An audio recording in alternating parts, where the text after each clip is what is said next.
দেখতে পাচ্ছেন বিম ভাঙার একটা স্টাইল দেখেন। বিমকে চাকিয়ে তলে ইট ভরে দেবেন দুই মাথাতেই, তারপর দেখবেন বিম ভাঙা কাকে বলে। ছাদের সঙ্গে টাচ করে থাকলে সে বিমটা ভাঙতে দেরি হবে। দেখেন আমার পোলিও ভাই ছাড়ছে। আরে ইডলি আসো, ইডলি আসো।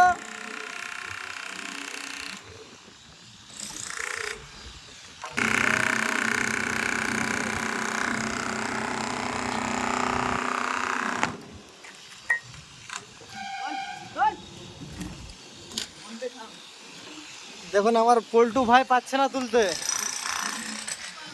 ডিমটা অনেক পাতলা আছে তো। হ্যাঁ, দুই সাইডে চাকিয়ে দেওয়া হলো, এবার ডিমটা ভাঙার সুবিধা হবে। তলে বেড়া, তলে তলে তলে তলে